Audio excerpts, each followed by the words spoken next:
बिस्मिल्लाहिर्रहमानिर्रहीम। नाज़रीन अस्सलाम वालेकुम। मैं हूं आपका मेज़बान साबिर शाकिर। वफाकी दारुल हुकूमत इस्लामाबाद से कुछ ताज़ा तरीन और अहम मालूमात आपके साथ शेयर करते हैं।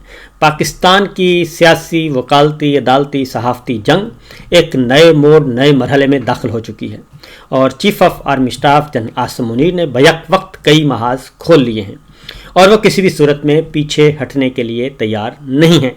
जैसे जैसे उन पर प्रेशर आ रहा है, प्रेशर बढ़ता जा रहा है, इंटरनली भी और एक्सटर्नली भी, वो उसी तरीके से एग्रेसिवली जारहाना अंदाज में आगे बढ़ने की तैयारियां कर रहे हैं। मामलात बहुत ही संजीदा, बहुत ही रंजीदा हैं और तशवीशनाक हैं।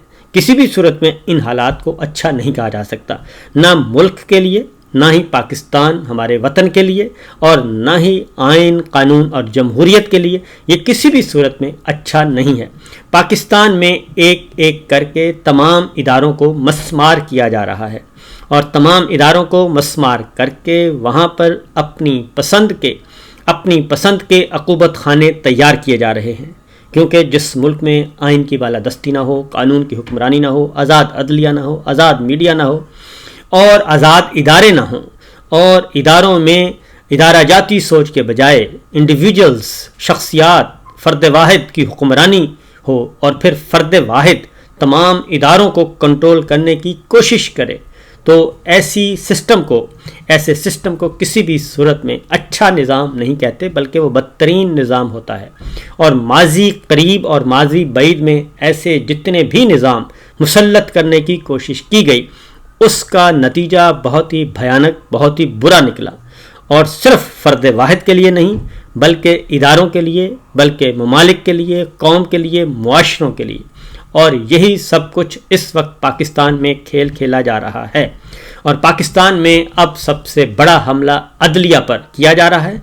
अदलिया पर काबिज़ होने की मुकम्मल कोशिशें की जा रही हैं और उसमें कामयाबियां भी वक्ती तौर पर हो रही हैं, लेकिन ये वक्ती कामयाबियां हैं, इससे आगे ये मामला नहीं बढ़ेगा। सिचुएशन ये है कि इस्लामाबाद हाई कोर्ट में जजेस की तादाद बढ़ा दी गई, लाहौर हाई कोर्ट फ़तह कर लिया गया, सिंध हाई कोर्ट फ़तह कर लिया गया और पेशावर हाई कोर्ट फ़तह कर लिया गया, और अब बारी है सुप्रीम कोर्ट ऑफ पाकिस्तान की और लाहौर हाई कोर्ट की।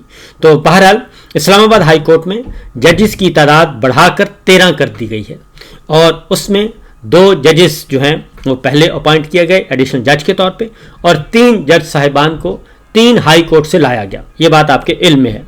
अब उसकी लिस्ट भी जारी कर दी गई है, सीनियरिटी लिस्ट भी जारी कर दी गई है। उस सीनियरिटी लिस्ट के मुताबिक जस्टिस आमिर फारूक वो चीफ जस्टिस है, और उसके बाद जस्टिस सरदार मोहम्मद सरफराज डोगर नंबर 2 पे उनको रखा गया है, उनको सीनियरिटी में नंबर 2 पे ले आए हैं। जस्टिस मोहसिन अख्तर क़यानी उनको नंबर 3 पर ले गए हैं। जस्टिस मियां गुल हसन औरंगज़ेब चौथे नंबर पर हैं। जस्टिस तारक महमूद जहांगीरी 5वें नंबर पर। जस्टिस बाबर सत्तार 6ठे नंबर पर। जस्टिस सरदार इजाज इसाक 7वें नंबर पर और जस्टिस अरबाब मोहम्मद ताहिर 8वें नंबर पर। जस्टिस खालिद हुसैन सोमरो 9वें नंबर पर। जस्टिस समन रफत इम्तियाज़ 10वें नंबर पर। जस्टिस खादिम हुसैन सोमरो 9वें नंबर पर और जस्टिस मोहम्मद आज़म खान 11वें नंबर पर। जस्टिस मोहम्मद आसिफ 12वें नंबर पर। जस्टिस इनाम अमीन मिनहास 13वें नंबर पर। इस तरीके से ये 13 नंबर पूरे कर दिए गए हैं और नंबर 2 पे जो है वो सरदार सरफराज डोगर साहब को ले आए हैं, यानी कि सीनियर मोस्ट वो बना दिए गए हैं। इससे आप बखूबी अंदाज़ा लगा सकते हैं कि अगला प्लान क्या है। चीफ जस्टिस आमिर फारूक साहब को भेजा जाएगा सुप्रीम कोर्ट में और जस्टिस सरफराज डोगर साहब को बना दिया जाएगा chief justice Islamabad high court. इस तरीके से जो पहले से मौजूद सीनियर जज साहिबान हैं उनको इन ओहदों से फारिग कर दिया जाएगा। उसके बाद फिर एक आइनी बेंच बनाया जाएगा इस्लामाबाद हाई कोर्ट में और वो किसी को भी दिया जा सकता है। अब देखना है कि वो किसके हिस्से में आता है, जस्टिस मियां गुल हसन औरंगज़ेब साहब या फिर जस्टिस अरबाब ताहिर साहब को बनाया जाता है, क्योंकि उन्हीं में से किसी एक को बनाया जाएगा। ये सिचुएशन इस वक्त चल रही है इस्लामाबाद हाई कोर्ट की। अब मामला ये है कि इस मामले में जो वकला तंजीमें हैं वो इस बारे में सख्त तरीन मज़ाहमत कर रही हैं और वकला तंजीमों ने भी कुछ ऐलानात कर दिए हैं।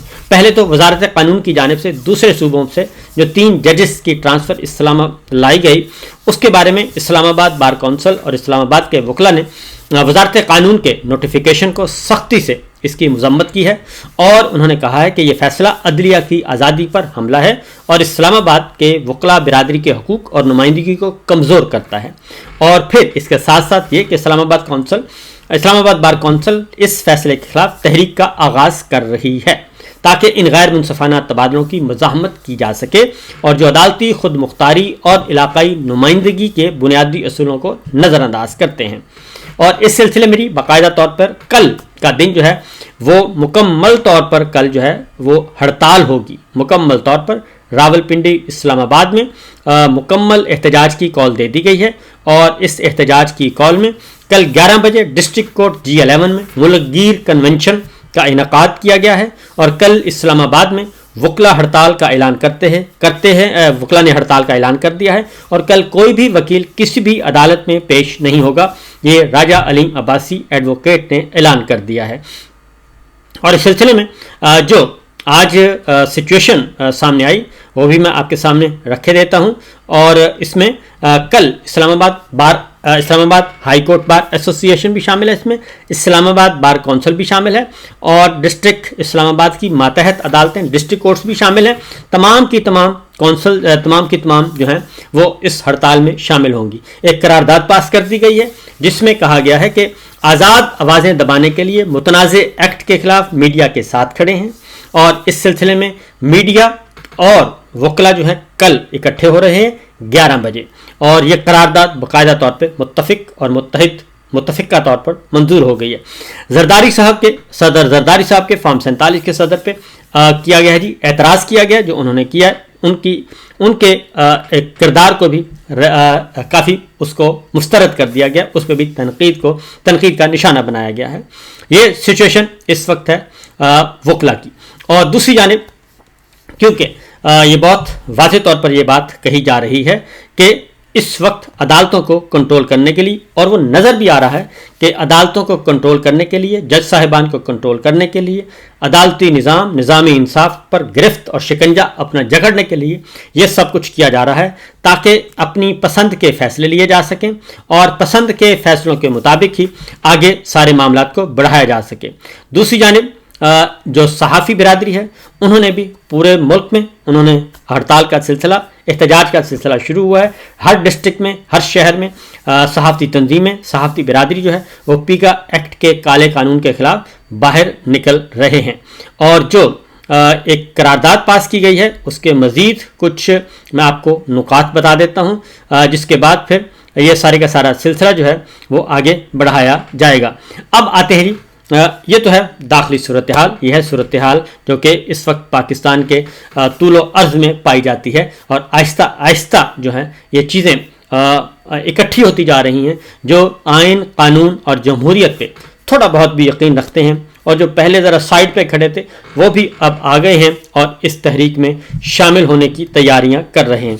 अब आते हैं जी दूसरी जानिब, और सूरत हाल क्या है उसमें मुलाकात की है मोहसिन नकवी साहब ने स्पीकर कौमी असम्बली सरदार अय्याज सादिक साहब से। उनको भी पैगाम पहुंचा दिया गया है और उन्हें कहा गया है कि जनाब बिल्कुल आप बेफिक्र रहें, जरदारी साहब भी हमारे साथ हैं और हम तो हैं ही आपके साथ। नकवी साहब खुसूसी एलची के तौर पे वो मिलते हैं, जो भी पैगाम पहुंचाना हो वो पैगाम पहुंचा दिया जाता है और वो पीपल्स पार्टी को भी पहुंचा दिया जाता है, नून लीग को भी और बाकी धड़ों को भी, क्योंकि ये दो ही धड़े मैटर करते हैं। इन दोनों को फॉर्म 47 मिला हुआ है इसलिए, और बाकी MQM है वो आपके इल्म में है, उनके पास तो 100% है, वो तो जब चाहें उनको जो चाहेंगे वो हो जाएगा।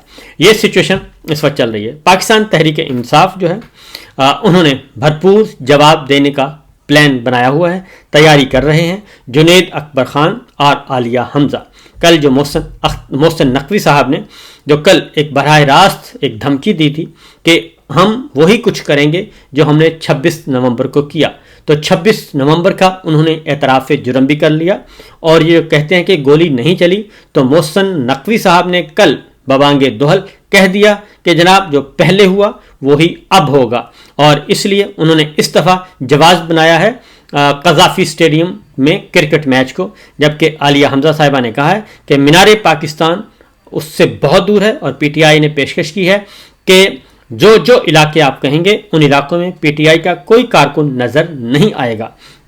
لیکن مسئلہ یہ نہیں، مسئلہ یہ ہے کہ پاکستان تحریک انصاف کو کچلنے والا کام ابھی تک جاری و ساری ہے، اور پی ٹی آئی کو کچلنے کے لیے، پی ٹی آئی کو دبانے کے لیے، اور پی کا ایکٹ ہو اور عدلیہ پر قبضہ ہو اور عدلیہ کو عقوبت خانہ بنانا ہو، ان سارے معاملات میں عدالت، وکالت، صحافت، سیاست، اس سارے کو جو ملیامیٹ کیا جا رہا ہے اور اس میں اپوزیشن کو جو کرش کرنا ہے، اس سارے پروسیس میں اب اس میں کوئی شک نہیں رہا کہ پیپلز پارٹی، مسلم لیگ نواز یعنی کہ زرداری صاحب، نواز شریف صاحب اور شہباز شریف صاحب، یہ سب کے سب آن بورڈ ہیں اور اس وقت یہ ملٹری لیڈرشپ کے ساتھ جڑے ہوئے ہیں، اور ان کو اندازہ ہے کہ اگر یہ معاملہ ہو گیا تو پھر ہمارا کیا بنے گا.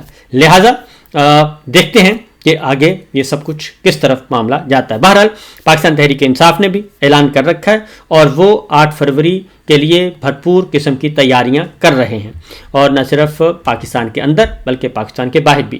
آج ڈاکٹر شہباز گل جو ہیں وہ آئے ہوئے ہیں یورپ، اٹلی، جرمنی اور ہالینڈ، اور وہاں پہ پاکستان تحریک انصاف اوورسیز پاکستانیز جو ہیں وہ نکلے ہوئے ہیں، اور آج کا شو ان کا بڑا کامیاب رہا اٹلی میں، اور اچھی خاصی گیدرنگ جو کہ ہو سکتی ہے کسی بھی یورپین ملک میں، اور اوورسیز پاکستانیوں کی وہ کافی اچھی گیدرنگ تھی، کیونکہ یورپ کو فوکس کیا ہوا ہے خاص طور پہ ہماری ملٹری لیڈرشپ نے بھی، اور وہاں پہ جو ان کے لائک مائنڈڈ ہیں وہ بھی میدان میں نکلے ہوئے ہیں. پچھلے دنوں کافی شہروں میں انہوں نے بھی اپنی پریزنس شو کی، اور جنرل عاصم منیر صاحب کے حق میں بینرز، پوسٹر اور جلسے، جلوس، نعرے، یہ سب کچھ انہوں نے بھی اہتمام کیا ہوا تھا. اب پاکستان تحریک انصاف جو ہے وہ یورپ کے مختلف شہروں میں آئی ہوئی ہے، اور ڈاکٹر شہباز گل اس کو آرگنائز کر رہے ہیں، اور یہ سارے کا سارا سلسلہ ہے. کل مانچسٹر میں جو ہے ایک ایونٹ ہوا، اس میں بھی 26 نومبر کے قتل عام اور اس کی ساری ویڈیوز جو ہیں وہ بھی دکھائی گئیں، اور انسانی حقوق تنظیموں کو بھی انوائٹ کیا ہوا تھا اور ان کے سامنے بھی ثبوت رکھے گئے. اس میں ڈاکٹر شہباز گل تھے، اور چیکو بھائی جو کہ صاحبزادہ جہانگیر کے نام، چیکو بھائی کے نام سے مشہور ہیں، اور پھر انیل مسرت صاحب، آصف بٹ صاحب، اور یہ سارے کے سارے لوگ کل موجود تھے مانچسٹر میں، اور یہاں پہ انہوں نے ایک اچھا ایونٹ کیا ہے. تو یہ صورتحال چل رہی ہے جناب، یہ پاکستان کے حالات و واقعات ہیں، یہ صورتحال ہے. تو دیکھتے ہیں آگے ہوتا ہے کیا. میچ البتہ بہت ہی ٹائٹ میچ جو ہے وہ شروع ہو چکا ہے، اور جارحانہ موڈ میں تمام کی تمام سیاسی جماعتیں اپوزیشن کی نظر آ رہی ہیں، اور لیکن میرا اپنا خیال ہے کہ یہ راؤنڈ کافی سخت بھی ہوگا اور کافی پریشان کن بھی ہوگا، اور جنرل عاصم منیر صاحب جو ہیں وہ کسی بھی صورت میں جو ہے وہ پیچھے ہٹنے کے لیے تیار نہیں، اور عمران خان صاحب جو ہیں وہ ان سے بھی زیادہ جارحانہ انداز میں آگے بڑھ رہے ہیں، اور عمران خان صاحب جیل میں بیٹھ کر بہترین اسٹریٹجی اختیار کیے ہوئے ہیں، اور وہ آگے سے آگے پہنچے جا رہے ہیں، اور ان کو کسی قسم کا کوئی خوف نہیں ہے. اور اس لیے انہوں نے جنید اکبر خان اور عالیہ حمزہ کو براہ راست جو ٹاسک دیا ہے، جنید اکبر خان صاحب نے بھی یہ کہا ہے کہ اس بار ہم گولی کھانے کے لیے نہیں آ رہے، اور چونکہ ہمیں پتہ ہے کہ آپ گولی چلا سکتے ہیں، پہلے ہمیں اندازہ نہیں تھا، ہمیں توقع نہیں تھی کہ ہمارے ادارے ہم پر گولیاں چلائیں گے، لیکن اس بار انہوں نے محسن نقوی صاحب کو، اور عالیہ حمزہ نے بھی محسن نقوی کو یہ پیغام دیا ہے کہ اس بار گولیاں مت چلانا، کیونکہ ہمیں پتہ ہے ہم آ رہے ہیں، اور ہم آئے اور ہم پہ گولیاں چلائیں تو پھر اس کا نتیجہ جو ہے انہوں نے کہا ہے کہ کافی مشکل نتیجہ نکلے گا، جو شاید افورڈیبل نہ ہو. اور اس طریقے سے جناب دیکھیے معاملات کس طرف جا رہے ہیں، ایک ایک کر کے تمام کے تمام متاثرین جو ہیں وہ ایک فورم پر آ رہے ہیں. اجازت دیجیے، اللہ حافظ.